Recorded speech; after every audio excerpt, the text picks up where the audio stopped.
Olá pessoas, meu nome é Edson. No vídeo de hoje eu quero falar sobre enraizamento e desenraizamento.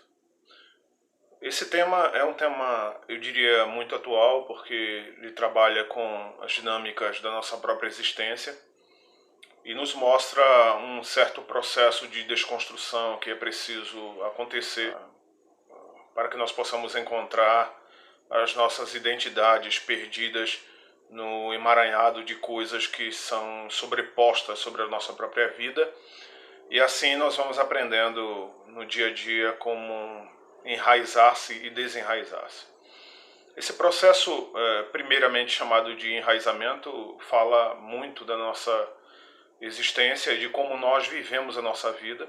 E em muitos momentos, e isso na particularidade da vida de cada um de nós somos produtos do meio em que vivemos. Ou seja, é o meio em que vivemos, seja a sociedade propriamente dita, seja a família ou os nossos amigos, que acabam, de certo modo, nos influenciando e criando em nós um processo de enraizamento totalmente inadequado.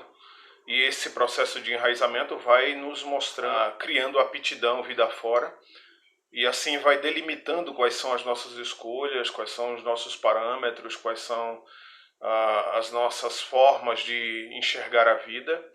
E assim a nossa personalidade, o nosso caráter vai sendo formado e nós vamos aprendendo, de certo modo, à torto e à direito, como a nossa vida vai se configurando durante todo esse processo.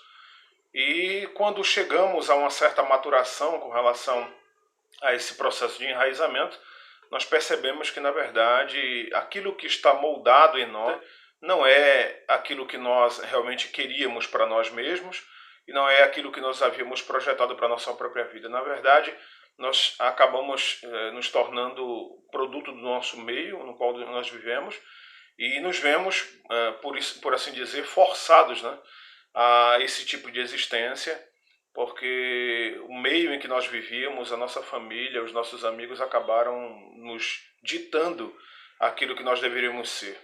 Então, esse processo de enraizamento, ele traz uma conotação muito interessante, porque ele pressupõe que nós precisamos encontrar um solo.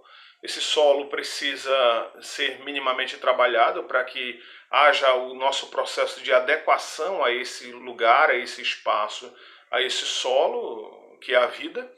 E quando nós encontramos esse solo, nós começamos o processo de nos enraizarmos nele. Ou seja, vamos buscando mecanismos de sustentação da nossa própria existência dentro dessa percepção desse solo.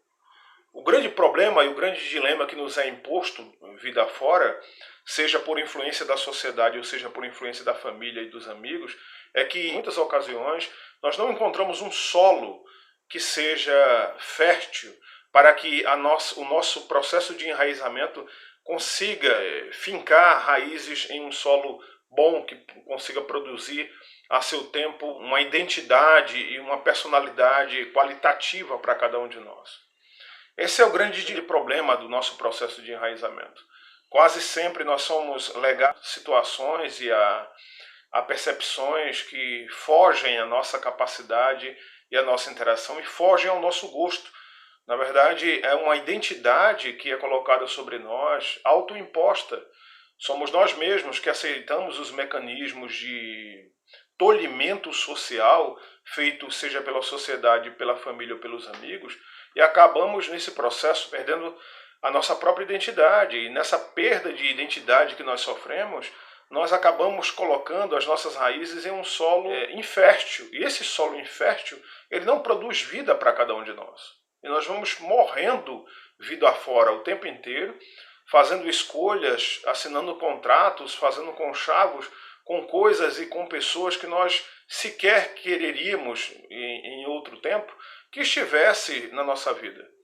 E esse processo de enraizamento em solo infértil que acaba produzindo, na verdade, a morte da nossa própria existência, enquanto nós chamamos essa morte, esse existir etéreo, de vida. Então, nesse sentido, pressupõe-se que nós deveríamos nos desenraizar-se.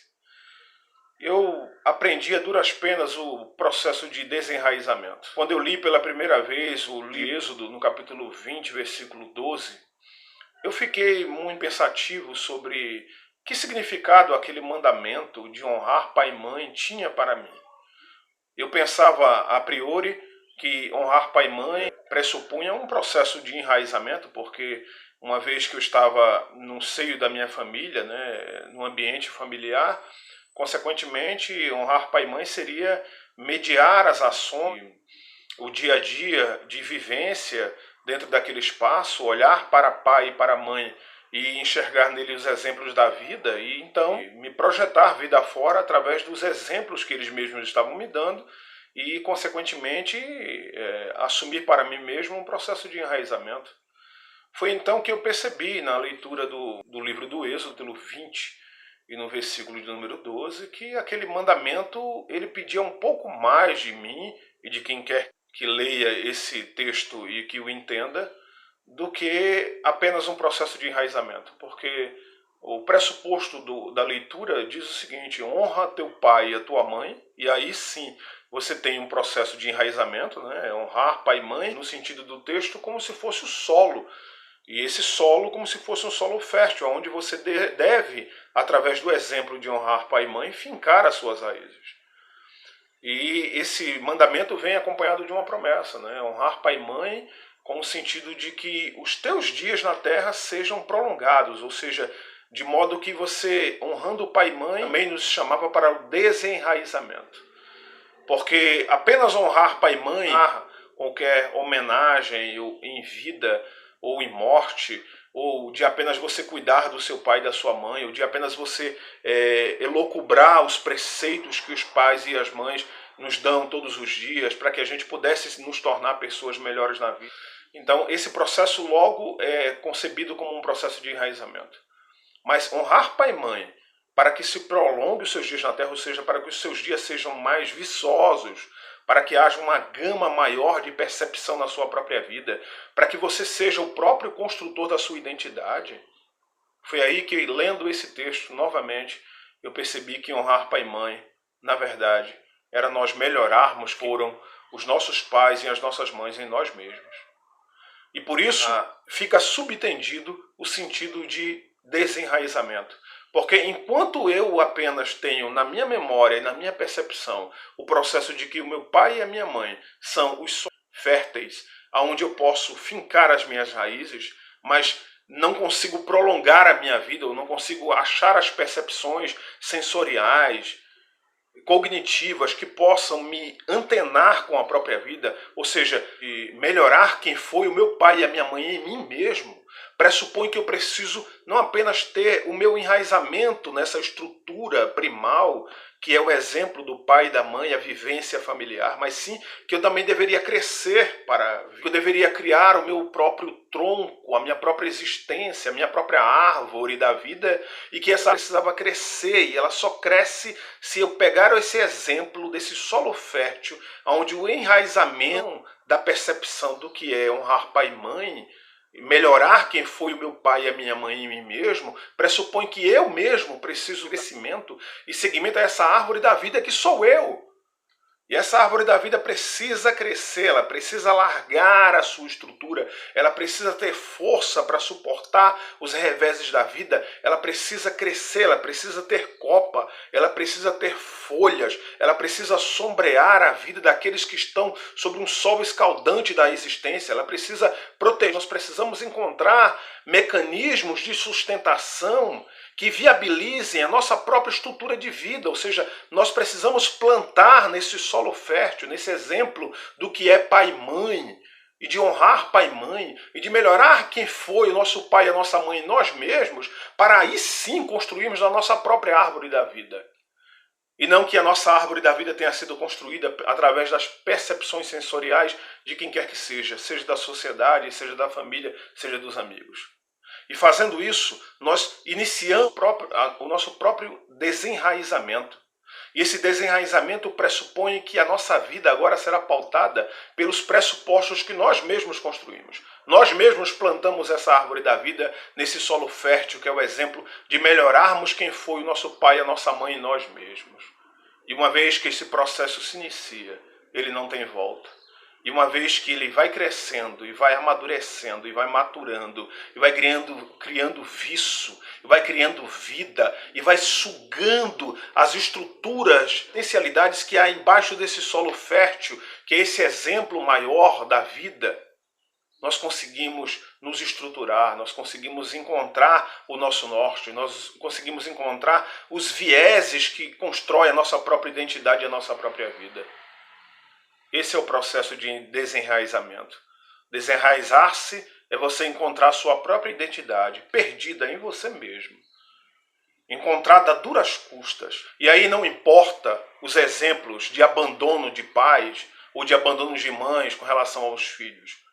O grande desafio do desenraizamento da sua própria vida é você melhorar quem é você mesmo. É você encontrar nas estruturas das suas próprias raízes o sentido da vida e o crescimento dessa árvore da vida que você mesmo constrói para si mesmo. E assim, você, a partir de agora, a partir desse instante, a partir desse processo de desenraizamento, se tornará e transformará a sua própria árvore da vida. E essa árvore da vida que é você, agora, construída através dos mecanismos, próprias percepções, transformará você em uma pessoa que você sempre desejou ser, transformará você naquilo que você sempre desejou ser, mas que não conseguia, porque você era mediada o tempo inteiro pelos desejos dos outros, pelos fazeres dos outros, pelos quereres dos outros, pelas vontades dos outros. E agora que você sabe quais são os seus limites, entendendo quais são as suas percepções, sendo coerente com os seus gostos e com os seus afazeres, com as suas predileções, e escolhendo viver ao invés de sobreviver, como estava pressuposto por aqueles que mediavam a sua própria consciência. Se você gostou desse vídeo, deixe o seu like, se inscreva no canal, comente, compartilhe e até a próxima. Grande abraço a todos.